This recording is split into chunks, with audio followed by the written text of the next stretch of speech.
চুলাটা অন করেছি। এখন আমি চুলার উপরে কচু সিদ্ধে বসিয়ে দিচ্ছি। এখানে 1 কেজি পরিমাণ কচু আছে। এই কচুটি আমি সিদ্ধ করে নিব। এই যে পানি দিয়ে দিয়েছি, পানিতে সিদ্ধ করে নিয়ে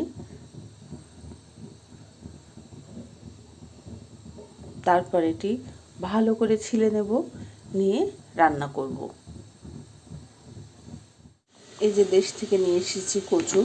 এই কচু, এই যে দেখেন কেমন কচু, এটা আসলে বলে যে বুনো কচু।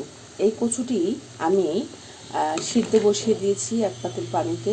1 কেজি পরিমাণ কচু সিদ্ধে বসিয়ে দিয়েছি। ভালো করে সিদ্ধ হয়ে গেলে তারপর আমি কচুটি পানি ঝরিয়ে ফেলবো এবং পানি ঝরিয়ে ফেলে ঠান্ডা করে তারপর ছিলে রান্না করব।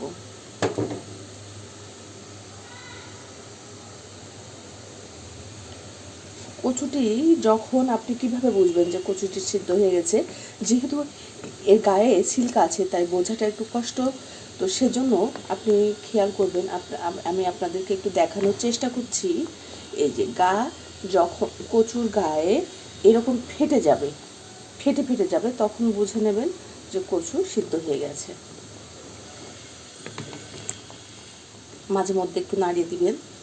এই দেখেন এই কচুটিও এত লম্বা সরু কচু, এই কচুটিও এই যে সিদ্ধ হয়ে গেছে। এটা অ্যাকচুয়াল নাম হচ্ছে বুনো কচু। ছড়া কচুর পাশে যে কচুগুলা থাকে, লম্বা লম্বা লতা হয়ে থাকে, সেই কচুগুলাই মূলত এটি আমি ইলিশ মাছ দিয়ে কাঁচামরিচ দিয়ে রান্না করব।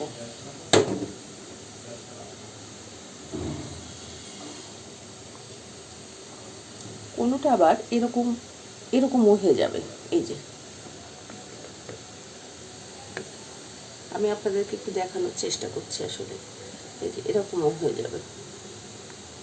আমার কচুটি সুন্দরভাবে সিদ্ধ হয়ে গেছে। আমি এবার এটি পানি ঝরিয়ে ফেলবো। পানি ঝরানোর জন্য ঢেলে দিচ্ছি। এবার আমি কচুটি পানি ঝরানোর জন্য ঝাঁঝিতে ঢেলে দিচ্ছি।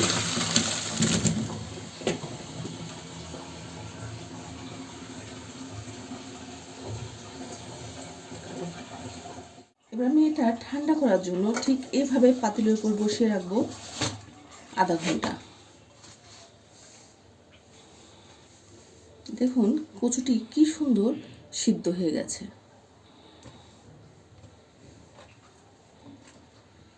এটি রান্না করলে ইলিশ মাছ দিয়ে এত মজা হবে যে আপনি আর কোনো সবজি খেতে চাবেন না। এই কচুটি সুন্দর করে ছিলে ফেলবো। এই যে ঠিক এভাবে আস্তে আস্তে ধীরে ধীরে এভাবে সুন্দর করে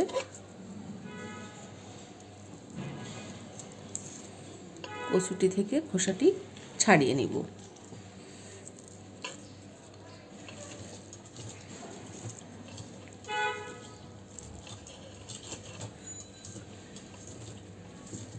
এই জায়গাটা একটু শক্ত আছে, তাই এই জায়গাটা একটু ভেঙে রেখে দিলাম।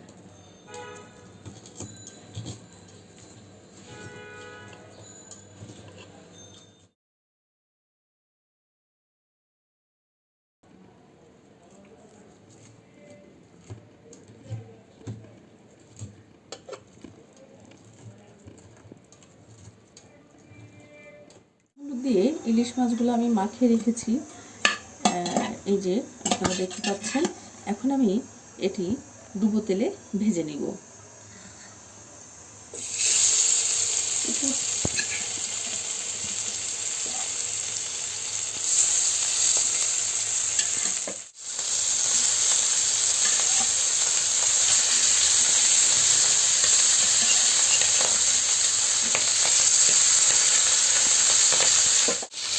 মাছটি আমি খুব বেশি ভাজবো না, হালকা জাস্ট এপিট ওপিট করে নিব।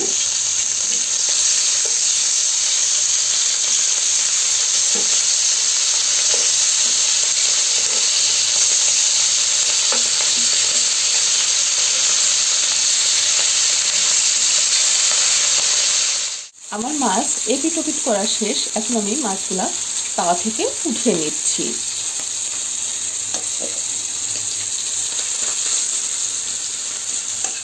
ভাজা মাছটিতে অল্প একটু পানি অ্যাড করছি, একটু লবণ, একটু হলুদ দিয়ে চুলায় বসিয়ে দিব হালকা জাল দেওয়ার জন্য। আমার মাছ প্রায় জাল দেওয়া শেষ হয়ে গেছে। এখন আমি মাছটি নামিয়ে নিব এবং মূল উপকরণে চলে যাব। আমি 2টি দেশি পেঁয়াজ কুচি করে নিয়েছি, সেটা দিয়ে দিচ্ছি।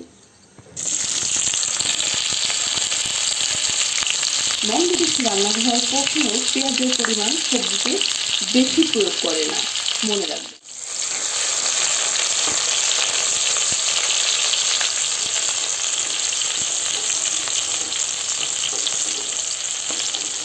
আমি আমার এই রান্নাটি আজকে একটু অন্যরকম করে করব, আশা করছি ভালো লাগবে।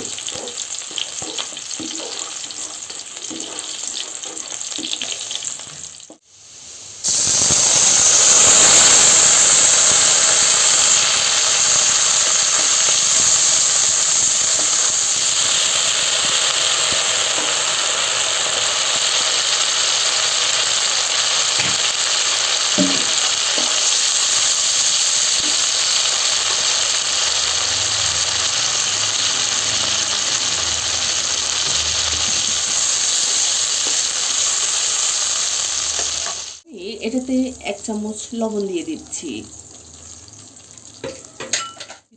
1 চামচ হলুদ, 1 চামচ ধনে গুঁড়া,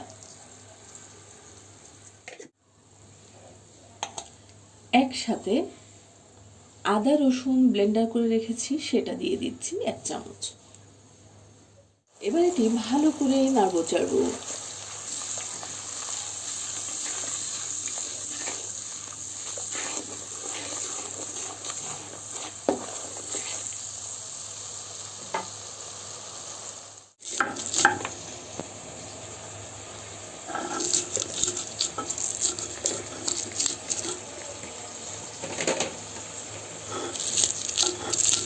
এবার আমি এটাতে 1 মুঠি কাঁচামরিচ থেতলে নিয়েছি, সেটা দিয়ে দিচ্ছি।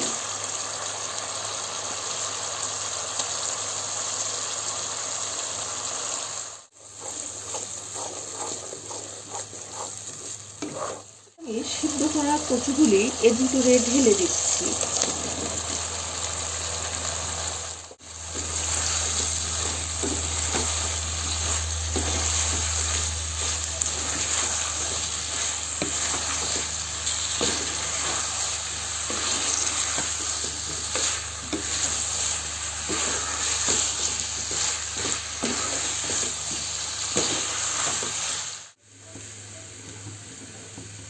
হাফ চামচ সরিষা মিহি করে বেটে নিচ্ছি, সেটাও কচুতে দিয়ে দিব। সরিষার সাথে দিয়ে দিচ্ছি 1 চিমটি জিরা।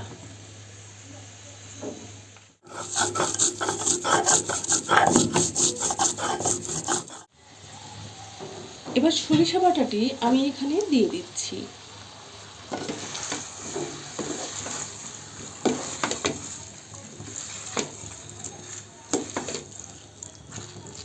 সরিষা বাটার সাথে সাথে দিয়ে দিচ্ছি গরম পানি।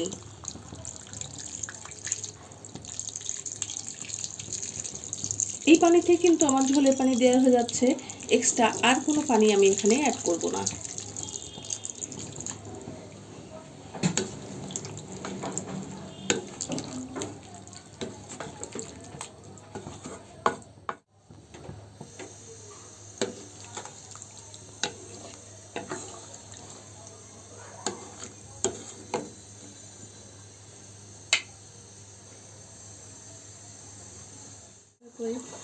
এবার আমি ঝোলটি একটু হাতের উপরে রেখে টেস্ট করে দেখছি লবণ হয়েছে কিনা। হ্যাঁ, লবণ একটু কম আছে। এখন আমি ঝোলের পানিতে একটু লবণ দিয়ে দিব। এবার বলক আসা পর্যন্ত আমি অপেক্ষা করব।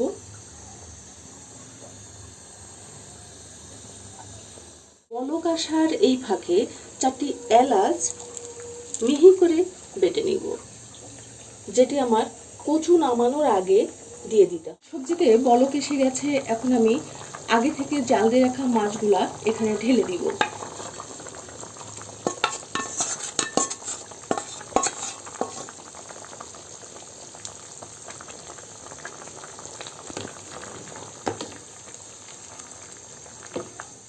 মাছের পাতিলটি ধুয়ে আমি আর একটুখানি পানি দিয়ে দিচ্ছি।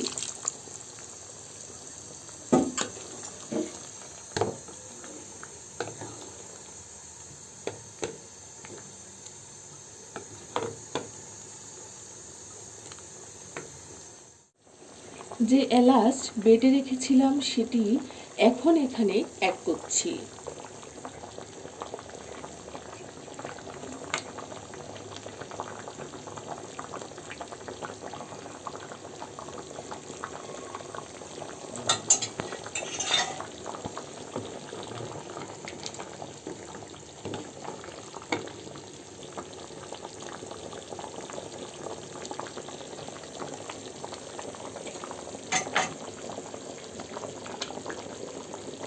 এবার 5 মিনিটের জন্য ঢাকনাটি দিয়ে দিব।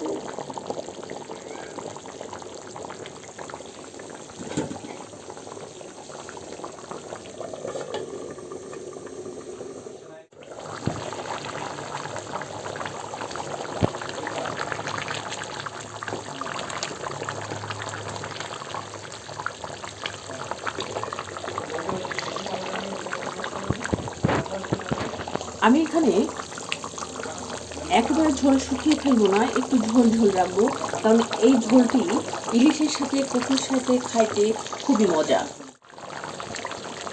এই বুনো কচুতে ইলিশ রান্না করতে আপনার যে কাজটি করতে হবে সেটি হচ্ছে রান্নাঘরে ঢুকতে হবে সময় নিয়ে এবং ধৈর্য ধরে। আপনার যদি বুনো কচুতে ইলিশ রান্না করতে ধৈর্য না থাকে তাহলে কখনোই আপনার এই রেসিপিটি মজা হবে না। তাই আপনাদেরকে বলবো, বুনো কচুতে ইলিশ রান্না করতে হলে ধৈর্য ধরে রান্নাঘরে ঢুকে পড়বেন। আমার এই বুনো কচুতে ইলিশ মাছটি রান্না করতে সর্বনিম্ন সময় লেগেছে, প্রসেসিং থেকে শুরু করে সময় লেগেছে 1 ঘন্টা 20 মিনিট। দেখুন কি সুন্দর কচুটি সফট হয়ে গেছে। আপনাদেরকে একটু ভেঙে দেখালাম। আশা করছি রেসিপিটা আপনাদের ভালো লাগবে। ভালো লাগলে অবশ্যই বাসায় একবার ট্রাই করবেন। আমার রান্না প্রায় শেষের দিকে। এখন আমি এটার উপরে ধনেপাতা ছিটিয়ে দিব এবং 1 মিনিট পর্যন্ত অপেক্ষা করে সবজিটি চুলা থেকে নামিয়ে ফেলব। আশা করছি রেসিপিটি ভালো লাগবে। ভালো লাগলে অবশ্যই লাভ, লাইক এবং শেয়ার করে দিবেন। তো গাইজ, রেসিপিটি যদি ভালো লেগে থাকে লাইক করুন, কমেন্টস করুন, শেয়ার করুন এবং সাবস্ক্রাইব করে পাশে থাকা বেল বাটনটি বাজিয়ে দিন। আল্লাহ হাফেজ।